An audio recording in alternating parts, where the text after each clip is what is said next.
જય સ્વામિનારાયણ તમામ વાલા ભક્તોને આપ સૌનું સ્વાગત છે મારી યુટ્યુબ ચેનલ બીએપીએસ પરવાણીમાં। તો ફરી એકવાર એક ધમાકેદાર રમૂજી પ્રસંગોથી ભરપૂર એવું પ્રવચન આજના વિડીયોમાં આપણે જોઈશું ને વક્તા છે પૂજ્ય સોમપ્રકાશ સ્વામી। ખૂબ સરસ વાત, જીવનમાં ખૂબ ઉપયોગી થાય એવી વાત આજે આપણે આ પ્રવચનમાં સાંભળશું। ભગવદ્ ગીતા, રામાયણ જેવા જે ગ્રંથો છે એના ઘણા બધા રહસ્યમય પ્રસંગો પણ આજે આપણે વિડીયોમાં જોઈશું। તો વિડીયો જરૂરથી સંપૂર્ણ જોજો, કારણ કે રમૂજી પ્રસંગો એવા છે કે તમને આખા દિવસનો જે થાક છે એ માત્ર આ પ્રવચન સાંભળતાની સાથે જ ઉતરી જવાનો છે।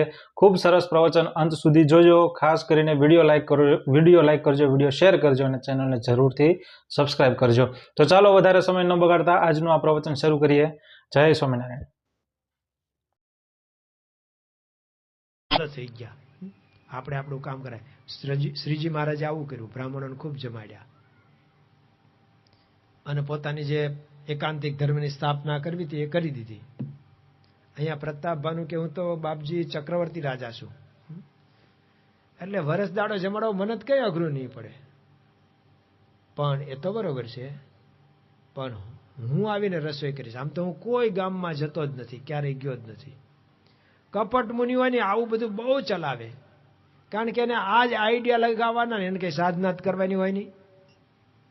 એક સાધુ સંન્યાસીના વેશે હરિદ્વારથી ટ્રેનમાં ચડ્યા અને દિલ્હી આવવું હતું એમને, અને દિલ્હી ઉતર્યા એટલે તો હરિદ્વારથી ને એમણે દિલ્હીની એક જ જણા હતા તો 16 ટિકિટ લીધી હતી, 16। અને આમ ટ્રેનમાં બધા જે મુસાફરો હોય ને એને એવી બધી વાતો કરીને વાતડાયા ખૂબ હતા, બધા અંજાઈ ગયા। બાપજી બાપજી બધાને તેમ થયું દિલ્હીમાં ઉતરે ને તો આપણે ઘરે પધરામણી કરાવીશ, એવી આમ વાતો મોટી મોટી કરેલી। પછી ઉતર્યા ત્યારે ઓલા ટીસીએ ટિકિટ માંગી, ઉતર્યા ત્યાં જ એ કે ભાઈ સાધુની થોડીક ટિકિટ હોય, હરિદ્વારથી ને આવીએ છીએ। એટલે કે ભાઈ હરિદ્વારથી ના ટ્રેને આવે છે તો બધાએ લીધી છે, તમે કેમ ન લ્યો? તમને કઈ લાયસન્સ છે? ટિકિટ તો તમારે આપવી પડશે। એ કે ભાઈ ટિકિટ નથી, તો કે તમારી ટિકિટ ફાટશે। ખૂબ માથાકૂટ થઈ, લોકો ભેગા થઈ ગયા। લોકો કહેવા માંડ્યા એટલે બાપજીને જવા દો ને એક જણને, ઓલો કે ના જવા દો। 10 મિનિટ રગજગ ચાલી, ટોળું ભેગું થઈ ગયું, લોકોને જોવાનો તમાશો જોવાની મજા પડે કે બાવો પકડાણો, એટલે વધારે રસ પડે। અને 10 મિનિટના રગજગને અંતે એક સાથે એક જ તારીખની 16 ટિકિટ આમ કાઢીને આપી। બાપજીએ પરચો કર્યો, એકેય નહોતી, નહીતર ગાળું સાંભળે તો તરત એકેય નહોતી, 16 કાઢી। પણ બધી રચના કરી લેતી, એમાં તો કેટલા બધા એમના અનુયાયી થઈ ગયા। બાપજી ચમત્કારિક, ચમત્કાર આવાય થતા હોય છે, ગોઠવેલા। તો કે આ છે ને હું કોઈના ગામ જતો જ નથી, પણ તારા પર મને અત્યારે ખબર નહીં કુદરતી પિતાને પુત્ર ઉપર વાલ થાય ને એવું મને તારા પર વાલ થઈ ગયું છે।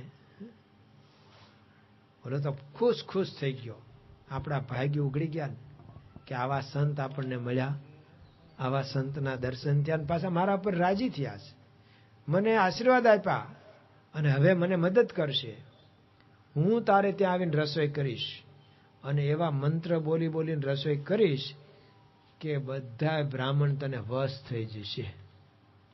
પણ એના માટે તું અત્યારે સુઈશ ને એટલે તું થાક્યો છો, પણ તારા ઘોડા સહિત રાત્રે તને ત્યાં હું પહોંચાડી દઈશ તારા મહેલમાં, બરોબર? અને તારો જે પુરોહિત છે ને એને હું ઉપાડી જઈશ અને એની જગ્યાએ હું ગોઠવાઈ જઈશ, એટલે ગામમાં કોઈને ખબર પડશે નહીં, એના જેવું જ રૂપ ધરીને। અને આ હુઈ ગયો પ્રતાપભાનું, એટલે પેલા કાળ કેતુ આવ્યો, આને કીધું જો મારામાં તમે કઈ છે નહીં, મેં જેટલું કહેવાનું હતું બધું કહી દીધું છે, તારા બળે હું તો જજુમું છું, હવે તારે જે કરવું એ કર મદદ। પેલો તો રાક્ષસી હતો, માયા જાણતો હતો, એટલે રાત્રે આને ઉપાડીને એના મહેલમાં મૂકી દીધો। પ્રતાપભાનું આમ જાગે ને ત્યાં મહેલ ને ઘરે પહોંચી ગયેલો, પણ ગામમાં જ શું હતું, પ્રતાપભાનું ખોવાઈ ગયા છે।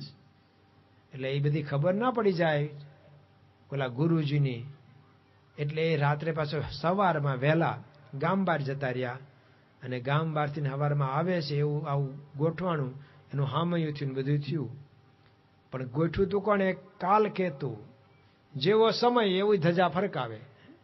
નહીં ઘણા એમ પાછા પોતે કંઈક અભિપ્રાય આપ્યો અને બીજે દિવસે ત્રીજે દિવસે પાછા છાપામાં આપે કે હું મારું આ જે વેણ છે એ પાછું ખેંચી લઉં છું.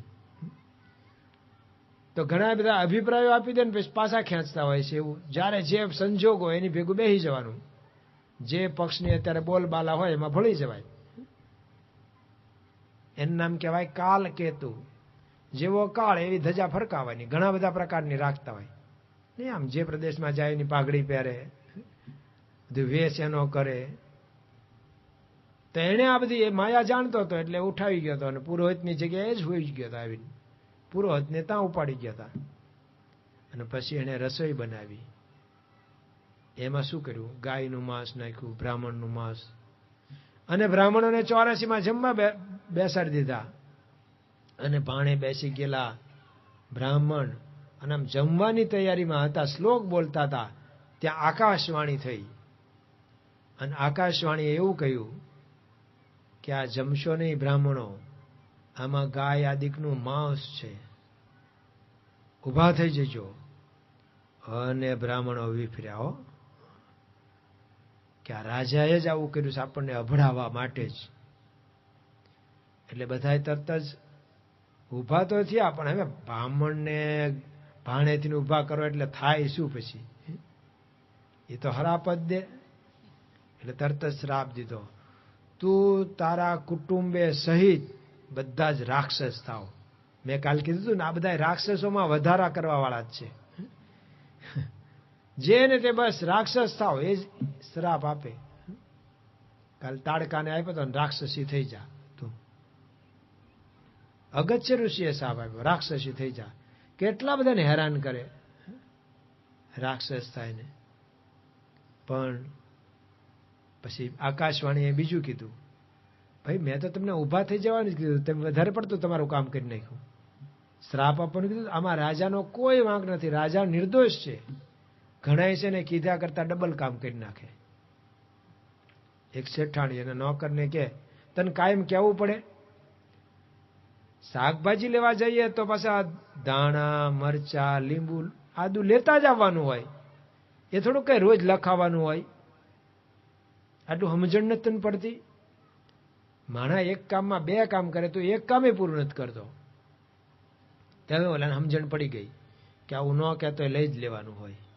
એમાં શેઠ બીમાર પડ્યા.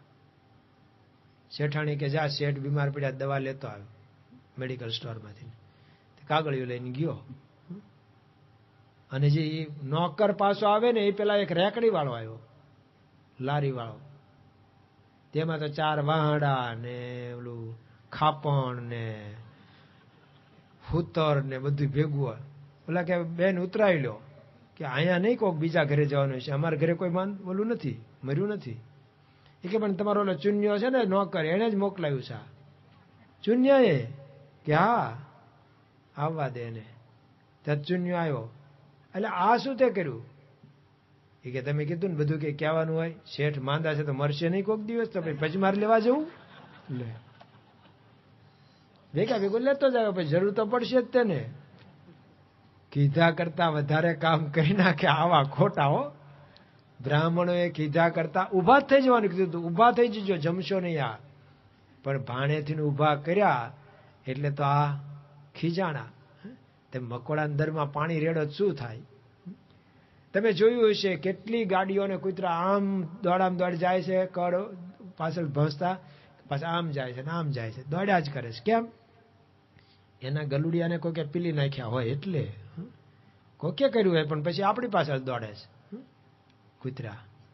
એમ બ્રાહ્મણો ખીજાણા અને શ્રાપ આપ્યો, તું તારા કુટુંબે સહિત રાક્ષસ થાવ. એનો ભાઈ હરિમર્દન, એનો એક પ્રધાનમંત્રી હતો, ધર્મરુચિ, સારો માણસ હતો. પણ આકાશવાણીએ ભગવાને કીધું કે આ નિર્દોષ છે, આનો કઈ વાંક નથી, વાંક તો ઓલો કપટ મુનિનું છે બધું. આ કે હવે તો અપાઈ ગયું. તો ભગવાન કહે પછી તમે ભેગા જજો ને એના થકી દુઃખ પામજો, બીજું હું. અને અહીંયા રામાયણમાં લખે છે તુલસીદાસજી કે એ જે પ્રતાપ ભાનુને શ્રાપ થયો એ જ રાવણ બન્યો, એનો ભાઈ અરિમર્દન કુંભકર્ણ બન્યો અને જે પ્રધાનમંત્રી હતો ધર્મરુચિ એ વિભીષણ બન્યા. તો ત્યારે પણ જ્યારે રાવણે શું કર્યું, હું મરું ને એ જ માગ્યું ને, આગલા જન્મની પ્રકૃતિ ભેગી ને ભેગી આવી. ઓલો બહુ બોલતો નતો, બાજતો તો ઘણું. એટલે રાવણનો જન્મ થયો. વિશ્રવા ઋષિ હતા, કૈકસી નામની એમની સ્ત્રી હતી. એક પક્ષ અસુર હતો ને એક પક્ષ ઋષિ હતા.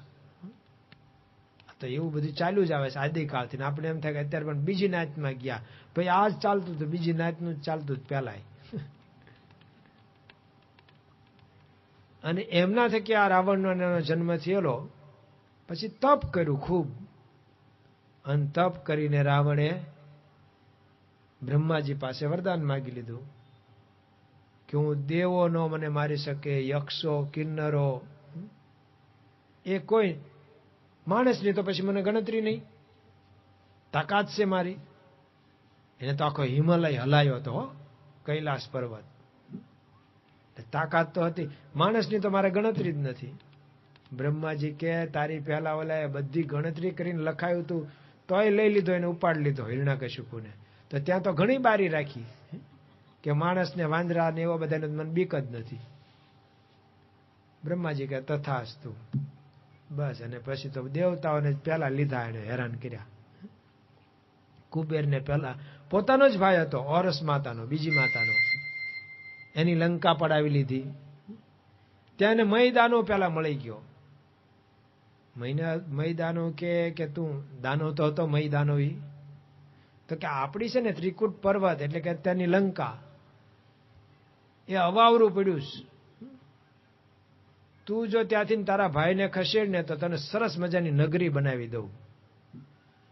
મય દાનવે 2 નગરી બનાવીશ, ખબર છે ને?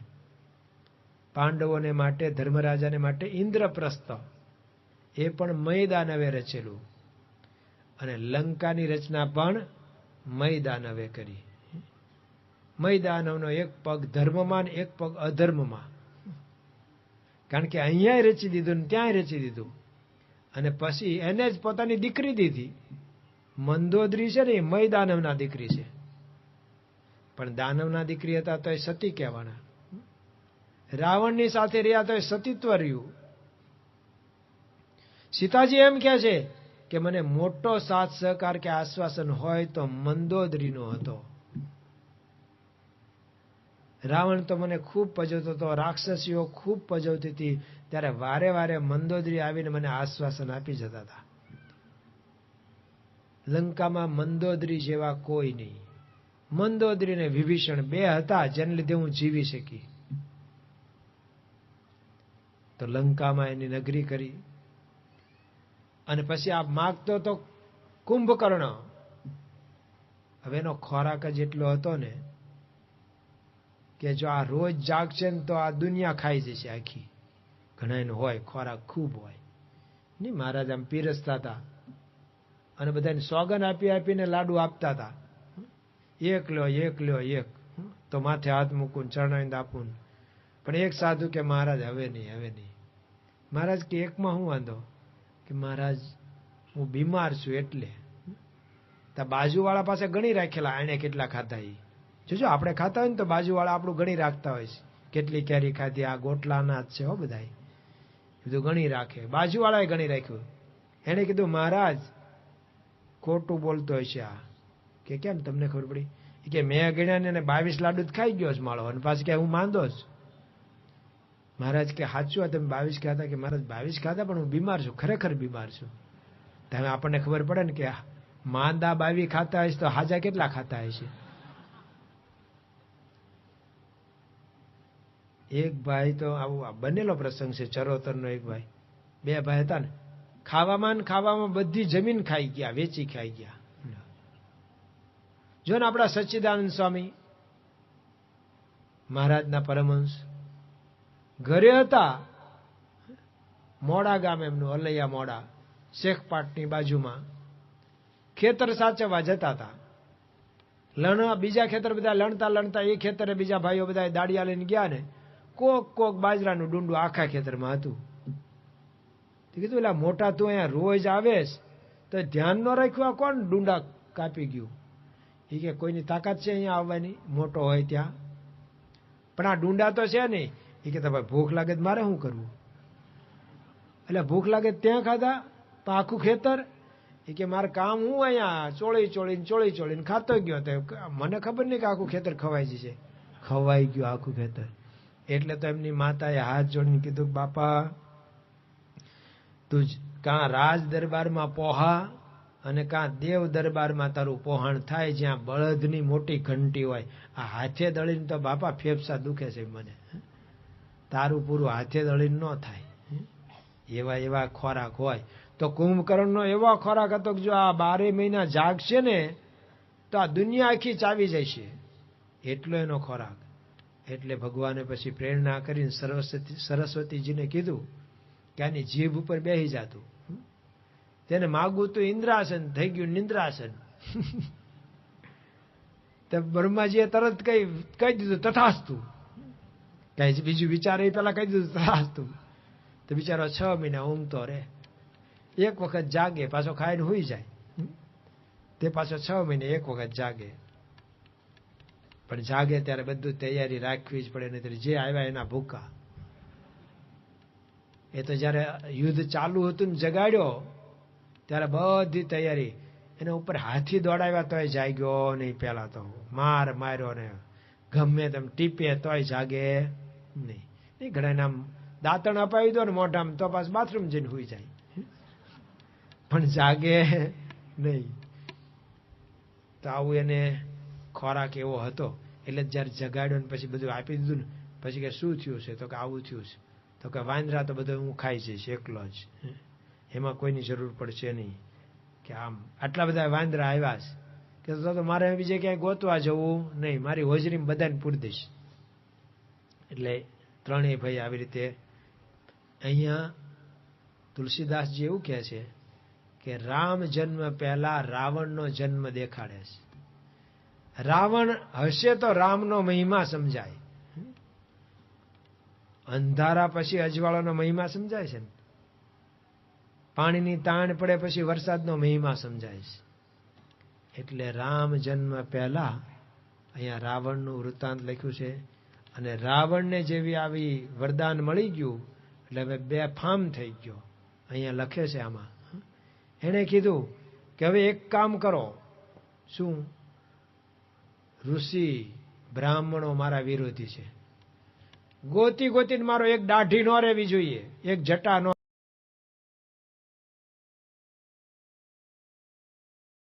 ગાવાના. એને કઈ સાધના કરવાની હોય નહીં.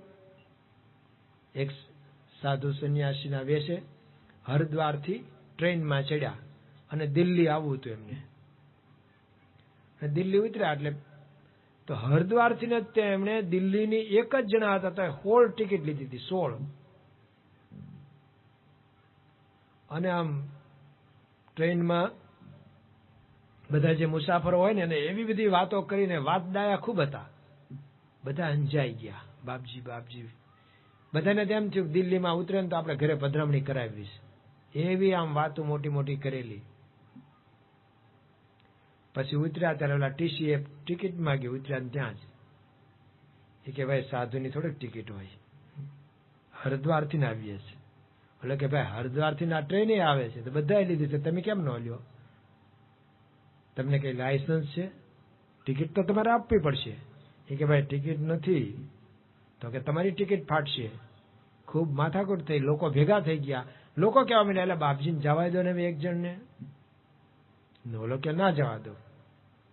10 મિનિટ રગજગ ચાલી. ટોળું ભેગું થઈ ગયું. લોકોને જોવાનો તમાશો જોવાની મજા પડે કે બાવો પકડાણો એટલે વધારે રસ પડે.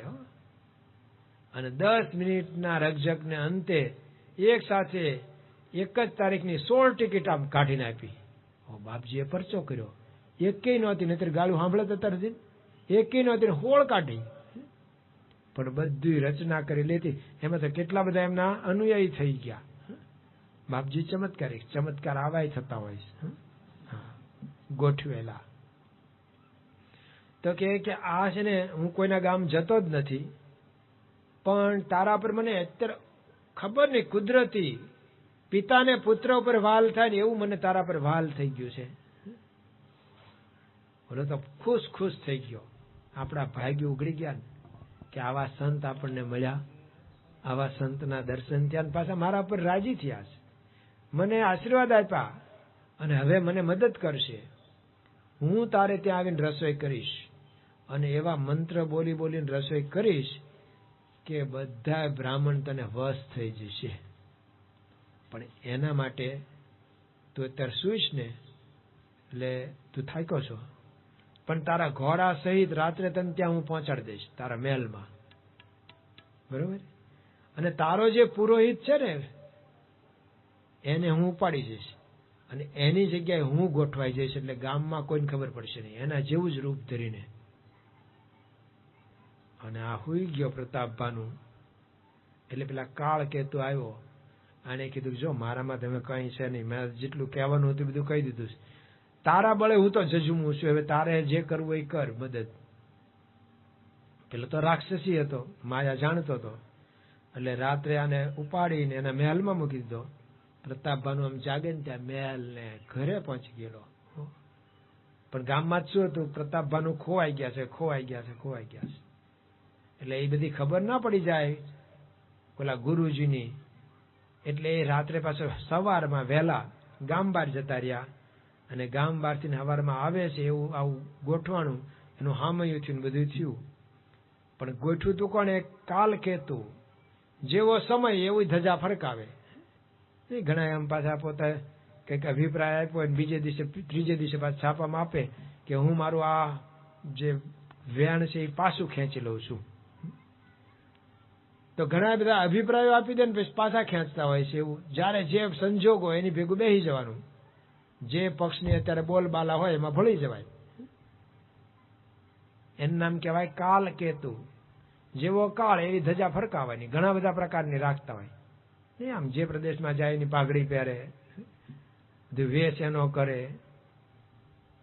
તો એને આ બધી માયા જાણતો હતો એટલે ઉઠાવી ગયો હતો અને પુરોહિતની જગ્યાએ જ હોઈ ગયો હતો. આવીને પુરોહિતને ત્યાં ઉપાડી ગયા હતા. અને પછી એને રસોઈ બનાવી. એમાં શું કર્યું? ગાયનું માંસ નાખ્યું, બ્રાહ્મણનું માંસ, અને બ્રાહ્મણોને 84માં જમવા બેસાડી દીધા. અને ભાણે બેસી ગયેલા બ્રાહ્મણ અને આમ જમવાની તૈયારીમાં હતા, શ્લોક બોલતા હતા, ત્યાં આકાશવાણી થઈ.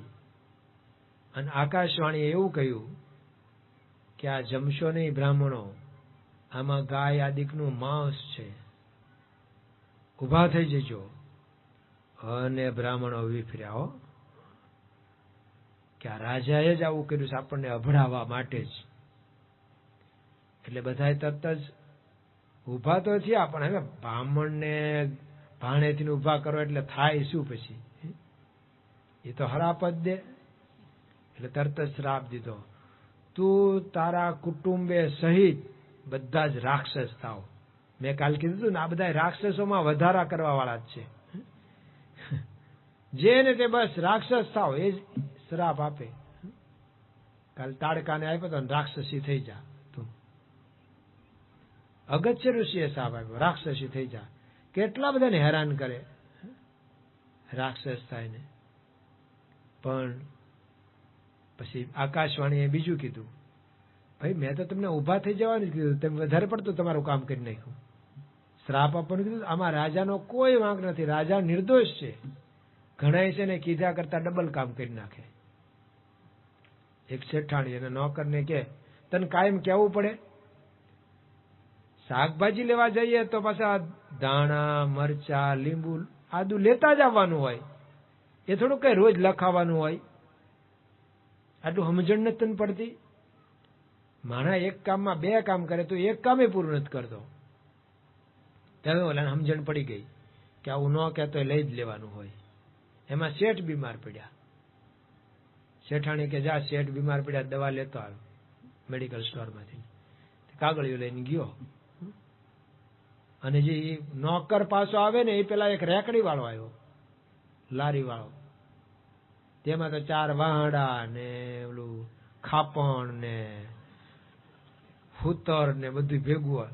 ઓલા કે બેન ઉતરાવી લો કે અહીંયા નહીં કોક બીજા ઘરે જવાનું છે, અમારા ઘરે કોઈ ઓલું નથી, મર્યું નથી. એ કે પણ તમારો ઓલો ચુન્યો છે ને નોકર, એને જ મોકલાયું છે ચુન્યાએ કે હા આવવા દે એને.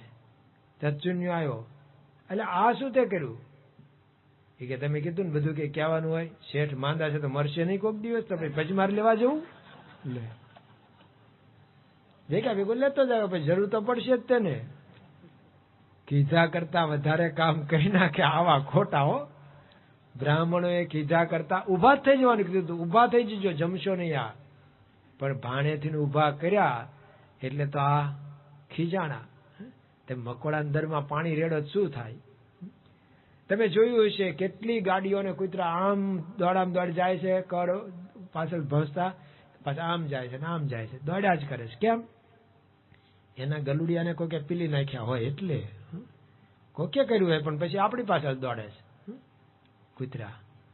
એમ બ્રાહ્મણો ખીજાણા અને શ્રાપ આપ્યો, તું તારા કુટુંબે સહિત રાક્ષસ થાવ. એનો ભાઈ હરિમર્દન, એનો એક પ્રધાનમંત્રી હતો ધર્મરુચિ, સારો માણસ હતો.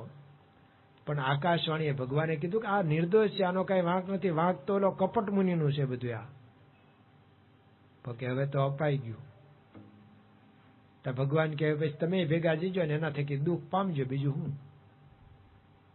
અને અહીંયા રામાયણમાં લખે છે તુલસીદાસજી કે એ જે પ્રતાપ ભાનુને શ્રાપ થયો એ જ રાવણ બન્યો, એનો ભાઈ હરિમર્દન કુંભકર્ણ બન્યો, અને જે પ્રધાનમંત્રી હતો ધર્મરુચિ એ વિભીષણ બન્યા.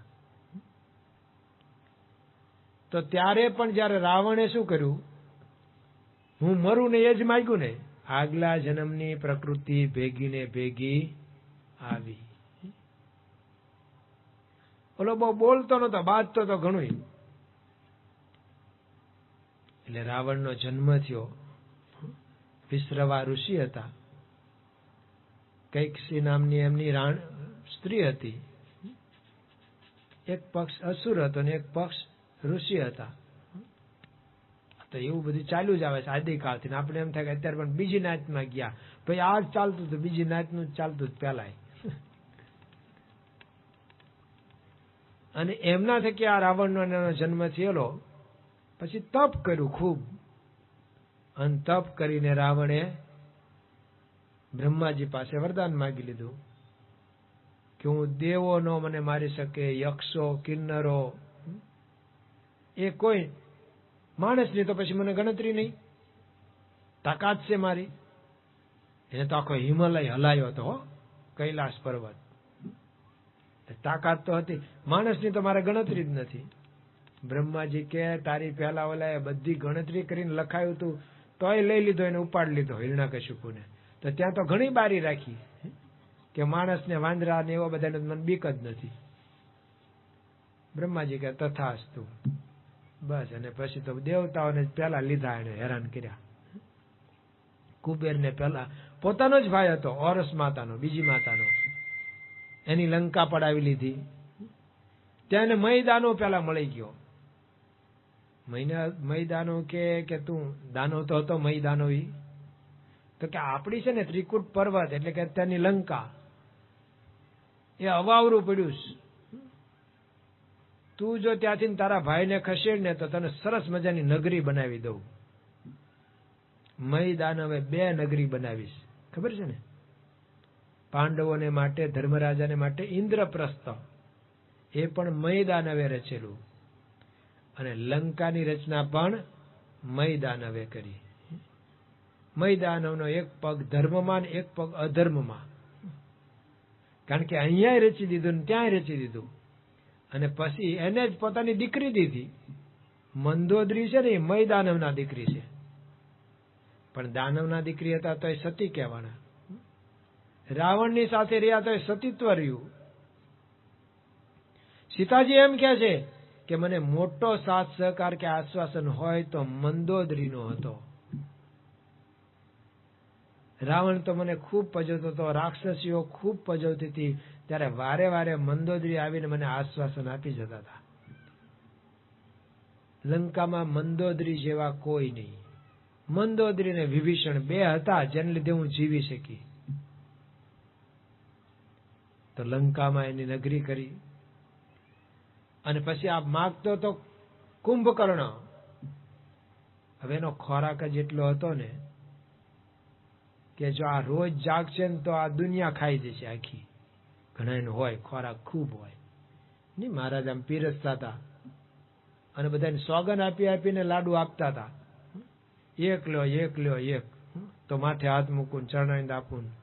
પણ એક સાધુ કે મહારાજ હવે નહીં હવે નહીં. મહારાજ કે એકમાં હું વાંધો? કે મહારાજ હું બીમાર છું એટલે. બાજુવાળા પાસે ગણી રાખેલા એને કેટલા ખાધા. જો આપણે ખાતા હોય ને તો બાજુવાળા આપણું ગણી રાખતા હોય છે. કેટલી કેરી ખાધી, આ ગોટલાના જ છે હો બધા, બધું ગણી રાખે. બાજુવાળાએ ગણી રાખ્યું. એને કીધું મહારાજ ખોટું બોલતો હોય છે આ. કે કેમ તમને ખબર પડી? કે મેં ગણ્યા ને 22 લાડુ જ ખાઈ ગયો છે માળો, અને પાછી કે હું માંદો જ. મહારાજ કે સાચું તમે 22 ખાતા? કે મહારાજ 22 ખાતા પણ હું બીમાર છું, ખરેખર બીમાર છું. તમે આપણને ખબર પડે ને કે માંદા 22 ખાતા હશે તો હાજા કેટલા ખાતા હશે. એક ભાઈ તો આવું બનેલો પ્રસંગ છે, ચરોતરનો એક ભાઈ. બે ભાઈ હતા ને, ખાવામાં બધી જમીન ખાઈ ગયા, વેચી ખાઈ ગયા. જો ને આપણા સચ્ચિદાનંદ સ્વામી મહારાજના પરમહંસ ઘરે હતા. મોડા ગામ એમનું, અલૈયા મોડા, શેખપાટની બાજુમાં. ખેતર સાચવવા જતા હતા. બીજા ખેતર બધા લણતા એ ખેતરે બીજા ભાઈઓ બધા દાડિયા લઈને ગયા ને, કોક બાજરાનું ડુંડું આખા ખેતરમાં હતું. કીધું એટલે મોટા તું અહીંયા રોજ આવેશ તો ધ્યાન ન રાખ્યું, કોણ ડુંડા કાપી ગયું? એ કે કોઈની તાકાત છે અહીંયા આવવાની મોટો હોય ત્યાં? પણ આ ડુંડા તો છે નહીં. એ કે ભાઈ ભૂખ લાગે મારે શું કરવું? એટલે ભૂખ લાગે ત્યાં ખાધા તો આખું ખેતર. એ કે મારે કામ હું અહીંયા ચોળી ચોળીને ખાતો ગયો. તો મને ખબર નહીં કે આખું ખેતર ખવાઈ જશે. ખવાઈ ગયું આખું ખેતર. એટલે તો એમની માતાએ હાથ જોડીને કીધું બાપા તું કાં રાજ દરબારમાં પોહા અને કાં દેવ દરબારમાં તારું પોહાણ થાય, જ્યાં બળદની મોટી ઘંટી હોય. આ હાથે દળીને તો બાપા ફેફસા દુખે છે મને. તારું પૂરું હાથે દળીને ન થાય. એવા ખોરાક હોય. તો કુંભકર્ણનો એવો ખોરાક હતો કે જો આ 12 મહિના જાગશે ને તો આ દુનિયા આખી ચાવી જશે, એટલો એનો ખોરાક. એટલે ભગવાને પછી પ્રેરણા કરીને સરસ્વતીજીને કીધું કે આની જીભ ઉપર બેસી જાતું. તેને માગવું તો ઇન્દ્રાસન, થઈ ગયું નિંદ્રાસન. તો બ્રહ્માજીએ તરત કહી દીધું તથાસ્તુ. કઈ બીજું વિચારે પેલા કહી દીધું તથાસ્તુ. તો બિચારો 6 મહિના ઊંઘતો રહે. એક વખત જાગે પાછો ખાઈને હુઈ જાય. તે પાછો 6 મહિને એક વખત જાગે. પણ જાગે ત્યારે બધું તૈયારી રાખવી જ પડે, નહીં જે આવ્યા એના ભૂકા. એ તો જયારે યુદ્ધ ચાલુ હતું ને જગાડ્યો ત્યારે બધી તૈયારી. એના ઉપર હાથી દોડાવ્યા તોય જાગ્યો નહીં. પેલા તો માર્યો ને ગમે તેમ ટીપે તોય જાગે નહીં. ઘણા નામ દાંતણ અપાવી દો ને મોઢામાં તો પાછું બાથરૂમ જઈને હુઈ જાય, પણ જાગે નહીં. તો આવું એને ખોરાક એવો હતો. એટલે જયારે જગાડ્યો ને પછી બધું આપી દીધું ને પછી કે શું થયું છે? તો કે આવું થયું છે. તો કે વાંદરા તો બધું હું ખાઈ જઈશ એકલો જ, એમાં કોઈની જરૂર પડશે નહીં. કે આમ આટલા બધા વાંદરા આવ્યા છે કે તો મારે બીજે ક્યાંય ગોતવા જવું નહીં, મારી હોજરીમાં બધાને પૂરી દઈશ. એટલે ત્રણેય ભાઈ આવી રીતે. અહીંયા તુલસીદાસજી એવું કહે છે કે રામ જન્મ પહેલા રાવણનો જન્મ દેખાડે છે. રાવણ હશે તો રામનો મહિમા સમજાય. અંધારા પછી અજવાળાનો મહિમા સમજાય છે. પાણીની તાણ પડે પછી વરસાદનો મહિમા સમજાય છે. એટલે રામ જન્મ પહેલા અહીંયા રાવણનું વૃત્તાંત લખ્યું છે. અને રાવણને જેવી આવી વરદાન મળી ગયું એટલે હવે બેફામ થઈ ગયો. અહીંયા લખે છે આમાં. એને કીધું કે હવે એક કામ કરો. શું? ઋષિ બ્રાહ્મણો મારા વિરોધી છે, ગોતી ગોતીને મારો, એક દાઢી ન રહેવી જોઈએ, એક જટા ન રહેવી જોઈએ. પૃથ્વી પર ફરી વળો, દેવતાઓને મારો, હવે આપણને કોઈ કઈ કરી શકે એમ નથી. આર્ય સંસ્કૃતિને ખલાસ કરી નાખો અને આપણી રાક્ષસી સંસ્કૃતિ એ આખી ધરતી પર પથરાઈ જવી જોઈએ. હાડ પિંજર ખડકી દો, આખી પૃથ્વી ભરી દો.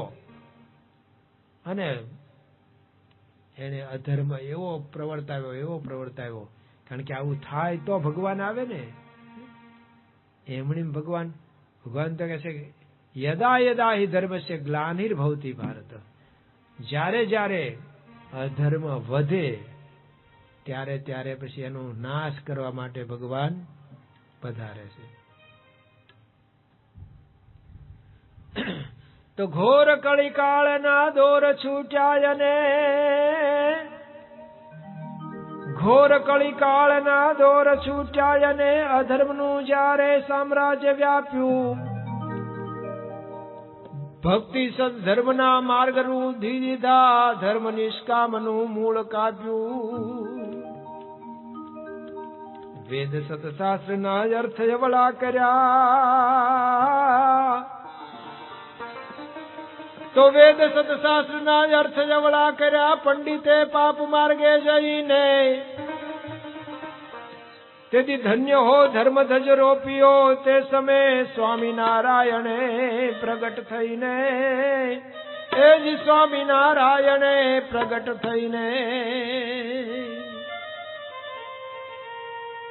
તો ધર્મ ગુરુઓ તજી ધર્મના આચરણ પાપની વૃત્તિને પોષતા હતા. ધર્મ ગુરુઓ તજી ધર્મના આચરણ પાપની વૃત્તિને પોષતા હતા. પ્રણત નર નારીના શીલને શિયળને ભ્રષ્ટ કરી શિષ્યને શોષતા હતા. તો કષ્ટ બહુ પામતા દૈવી જીવો સહુ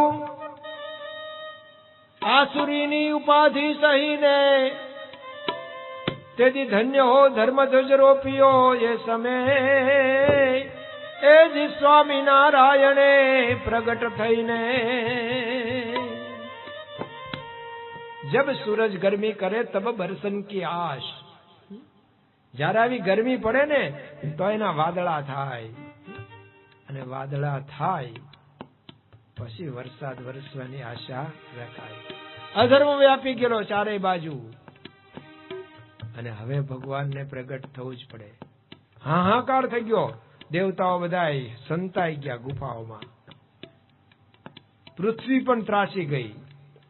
આનો ભાર હું નથી સહન કરી શકતી. બધા બ્રહ્મા પાસે ગયા. બ્રહ્મા પણ આવી ગયા. આ બાજુ રાજા દશરથને પુત્ર નહોતા, અને એમણે વિચાર મૂક્યો કે મારે પુત્ર થાય એવો યજ્ઞ કરવો છે. બધાએ પ્રધાનમંત્રીઓને બોલાવ્યા, એમને સમક્ષ આ વિચાર મૂક્યો. બધાએ વધાવી લીધો. પણ સુમંત નામના એમના મુખ્યમંત્રી એમણે એકાંતમાં કીધું કે મને તો આવું એક વખત ક્યાંક સંભળાયેલું કે જો એકલ શૃંગી ઋષિ એ તમારા યજ્ઞમાં આહુતિ આપે તો તમારે પુત્રો થશે, એવું મને ક્યાંક સાંભળવા આકાશવાણી કે ક્યાંક મને યાદ આવે છે. એટલે તમે આવો યજ્ઞ કરો. અને એકલ શૃંગીને બોલાવીને યજ્ઞ કરાવે છે. એકલ શૃંગીની મોટી કથા છે. વિભાંડક ઋષિના દીકરા છે. વિભાંડક ઋષિને જીવનમાં ભૂલ થઈ ગયેલી. એક અપ્સરાને જોઈને પોતા વિહવળ થઈ ગયેલા, અને એમને ત્યાં હરણી થકી દીકરાનો જન્મ થયેલો. મનુષ્યનું જ દેહ, પણ માથે એક સિંગડું હતું, એટલે એકલ શૃંગી નામ પડ્યું. પણ વિભાંડક ઋષિએ પોતાનો આશ્રમ વનમાં રાખ્યો હતો. એકલ શૃંગીને એવી રીતે ટ્રીટમેન્ટ આપેલી ને કે એને કોઈ દિવસ સ્ત્રી જોવા જ ન દીધી. જગતમાં સ્ત્રી છે એવું એને ખબર જ ન પડવા દીધી. આ બાજુ લોમપાદ ઋષિ રાજા હતા, એને ઉપરા ઉપરી 7 દુકાળ પડ્યા એના રાજ્યમાં. અને દુકાળ પડે એટલે તો ભાઈ કે જોને વણ હગે એ જીવન હગે ને વણ હાગવે અને વણ નાતી લે જોને ને અમે વણ માવતરે જોને જીવીએ પણ તુજ વીણ મરીએ મેં તો જોને વણ હગે એ જીવન હગે વણ હાગવે અને વણ નાતી લઈને એ જી અમે વણ માવતરે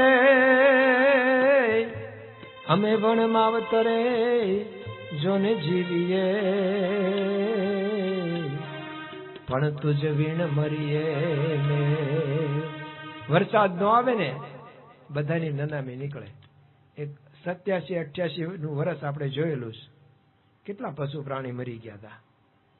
જો અતિ વરસાદ આવે તોય દુઃખ અને સાવ ન આવે તોય દુઃખ. ઉપરા ઉપરી 7 દુકાળ પડ્યા, ક્યાંય પાણી ન મળે. રાજાની જવાબદારી હતી કે વ્યવસ્થા કરવી, સરકારની જવાબદારી હોય છે. એમાં કોઈકે કીધું કે એકલ શૃંગી એવા છે સમર્થ વિભાંડક ઋષિના દીકરા ઋષિ, એ જો તમારા રાજ્યમાં ખાલી આવે ને, બીજું કઈ નહીં કરવાનું, તમારા રાજ્યમાં આવે ને તો એ વરસાદ થાય. આનંદ કહે પરમાનંદા, આ તો માણહે માણહે ફેર. 1,00,000 દેતાય ન મળે ને 1% ના 13. તો જો ને એક આવે કે એક આવે ને સુખ ઉપજે અને એક આવે ને દુઃખ હોય. એક વિદેશે ગયા ન વિસરે અને એક પડખે નો પોહાય. મણે મણે ફેર. આ જો આવે ને રાજ્યમાં એમના પગલા થાય તો વરસાદ થાય. પણ એને લાવે કોણ? વિભાંડક ઋષિની આણ છે, એને ક્યાંય જવા નથી દેતા. કોઈ લાવી શકે આને? તો ગણિકાઓ હતી એ કે અમે જઈએ, ટ્રાય કરીએ. અને ગણિકાઓ ગઈ, જોયું દૂરથી રહીને. વિભાંડક ક્યાંક બહાર જાય પછી વાત. વિભાંડક ગયા હશે ક્યાંક અને એ ત્યાં ગયા તો પેલા ને એમ કે આ ઋષિ મુનિ છે. એને ખબર જ ના પડી કે આ સ્ત્રી કહેવાય. એને એમ કે આને મોટા વાળ છે એટલે ઋષિ મુનિ છે કોક. અને એને તો સ્વાગત કર્યું. ભાગ્ય બળે જહાં સંત પધારે એમ કરીને એને સ્વાગત કર્યું. બેસાડ્યા, આગતા સ્વાગતા કરી, ફળ ફૂલ આપ્યા. પછી પેલા લાવ્યા હતા કઈક, એ કે અમારા વતનના ફળ તમે જમો. હવે તો તેજાના નાખેલા કઈક પાક હતા અને એમ આવરો જાવરો થતો ગયો. પછી તો પેલા નો આવે ને તો આ રાહ જોવે, ઓલા ઋષિ જે આવ્યા ને આવશે તો લેતા આવશે કઈક. વિભાંડક ઋષિને કઈ ખબર, એ તો જાત્રાએ નીકળી ગયા, મોટી જાત્રાએ. એને એમ કે હવે દીકરો મોટો થઈ ગયો છે, સમજણો છે, હવે ક્યાંય નહીં જાય. અને આ બાજુ પેલા ધીરે ધીરે એના કે તમારા આશ્રમમાં મેં કાયમ આવ્યો તો અમારા આશ્રમમાં જ કોક દીક આવો એમ કે આશ્રમમાં લઈ ગયા. અને પછી એને ફસાયો અને લોમપાદ ઋષિ રાજાના રાજ્યમાં લઈ ગયા. ત્યાં વરસાદ થયો. હવે તો આને બિચારાને ત્યાં ગમી ગયું હતું એટલે ત્યાં રોકાઈ ગયો એકલ શૃંગી. અને રાજા એની દુઃખ કુંવરી પરણાવી દીધી, જમાઈ બનાવી દીધો. અને પેલા રાજા આવો જ કરતા હતા. અને આ બાજુ વિભાંડક આવ્યા ત્યાં તો ઉજ્જડ થઈ ગયેલો આશ્રમ ને એકલ શૃંગી મળે નહીં. કોકની પાસે જાણવા મળ્યું કે આવું થયું. અને ખીજાતા વંટોળ જેવા થતા આવ્યા. રાજાને ખબર પડી ગઈ કે આવે છે ને શ્રાપ આપશે ને બાળી નાખશે ને કંઈક કરશે. કરવું શું હવે? એને આખી મીટિંગ બોલાવી. બુદ્ધિશાળી હશે એને કીધું કે એક કામ કરીએ, આને સન્માન કરો ખૂબ. આમાં ગમે તે હશે ને પડી જ જશે. પ્રશંસા, પ્રમાણપત્ર, પ્રણામ એમાં ગમે તે હોય લેવાય જ જાય. તો ઠેર ઠેર એમનું સ્વાગત ગોઠવી દીધું. અને મોટા મોટા holdings welcome Vibhandak, welcome Vibhandak, welcome Vibhandak, જ્યાં હોય ત્યાં. અને ઠેર ઠેર સન્માન, ગામ આખું, ગામે ગામ સન્માન. પેલો વંટોળિયો હતો ને આમ ઠંડો પવન થઈ ગયો રાજ સુધી આવતા આવતા. અને ત્યાં રાજા એમનું મોટું સ્વાગત કરીને બેસાડે ને, તો એક છોકરો રમાડવા આપી દીધો. રૂપાળું હતું છોકરું. પૂછ્યું, કોણ છે આ? તમારો પૌત્ર. તે રમાડવા માંડ્યા, ખુશ થઈ ગયા. હવે હરાપ દે થવાનું હતું એ થઈ ગયું ભાઈ. તો જે એકલ શૃંગી આવા, એના જ દ્વારા હવે દશરથ રાજાના યજ્ઞમાં વશિષ્ઠજીની આગેવાની હેઠળ યજ્ઞ થયો. યજ્ઞમાં બધા અગ્નિદેવે દર્શન દીધા અને એમને એક પાયસ અન્ન એટલે કે ખીર આપી. કીધું, રાજા લ્યો આ ખીર, તમારી રાણીઓને આપશો, એમાંથી તમારે પુત્ર થશે. અને દેવતાઓ બધા ત્યાં હાજર હતા. એ બધાએ પ્રાર્થના કરી. બ્રહ્માજી હાજર હતા. બ્રહ્માજીને કોઈક કહેતા હતા, તમે યાર પણ કઈ વિવેક નથી રાખતા, જેને તેને આશીર્વાદ આપ્યા રાખો. આવા રાવણ પછી કેટલાક ઉભા કરવા તમારે? કઈક આશીર્વાદમાં લોન આપવી પેલા જોવું તો જોઈએ ને, એને પાછી આપે એમ છે કઈ? પછી છેલ્લે દિવાળા જ ફૂંકવાના, આપે રાખો લોન. એ તપ કરે એટલે મારે શું કરવું? બધું થયું. આ બાજુ દશરથ રાજાએ જે પાયસ અન્ન મળ્યું હતું, ખીર, એના 2 ભાગ કર્યા. એક ભાગ કૌશલ્યા, સૌથી મોટી રાણી હતા અને મૂળ તો શત્રુપા હતા, એને અડધો ભાગ આખામાંથી આપ્યો. પછી અડધો ભાગ વધ્યો, એના 2 ભાગ કર્યા અને એમાંથી અડધો ભાગ હતો એ, એટલે 1/4 કોને આપ્યું? કૈકેયીને. પાછળ જે 1/4 વધ્યો ને એના પાછા 2 ભાગ કર્યા, એટલે 8મો ભાગ થઈ ગયો. એ 2 રાણીને, કૌશલ્યાને ને કૈકેયીને હાથમાં આપીને કીધું, તમે 2 સુમિત્રાને આપો. એટલે આ 2નું સાચું લીધું અને એમ કરીને આ પાયસનને વહેંચ્યું. અને સમય થતા એમને ત્યાં 4 દીકરાઓનો જન્મ થયો. મોટા રામચંદ્રજી, એ અડધો પાયસનને આપ્યું હતું. એટલે એમના, એ તો ભગવાન સાક્ષાત પધાર્યા હતા અને ભગવાને વરદાન આપ્યું હતું, મારા અંશે સહિત તમારે ત્યાં પ્રગટ થઈશ. એટલે એ રીતે ભગવાન રામચંદ્રજીનો ચૈત્ર સુદ 9મીને દિવસે આપણને ત્યારે બીજું કઈ સંવત તો મળતું હોય, કારણ કે 21 લાખ વર્ષ થઈ ગયા એમ કે છે. પણ ચૈત્ર સુદ 9ને દિવસે ભગવાન રામ કૌશલ્યાને ત્યાં પ્રગટ થયા છે. અહીંયા કૈકેયીને ત્યાં ભરતજીનો જન્મ થયો છે. સુમિત્રાને જોડિયા બાળકનો જન્મ થયો છે, લક્ષ્મણ અને શત્રુઘ્ન. 4 દીકરાઓ જન્મ્યા. બધે આનંદ થઈ ગયો છે. આનંદ ઉત્સવ બીજે બધે તો રામાયણની પારાયણમાં કરતા હશે આનંદ ઉત્સવ. મને તો એવું આવડતું નથી, એટલે કે આપણે અત્યારે જન્મોત્સવ ઉજવી શકતા નથી. અમસ્તા 11:15 થઈ ગયા છે, એટલે હવે તમે સુઈને જન્મોત્સવ ઉજવજો. શ્રી સ્વામિનારાયણ ભગવાનની.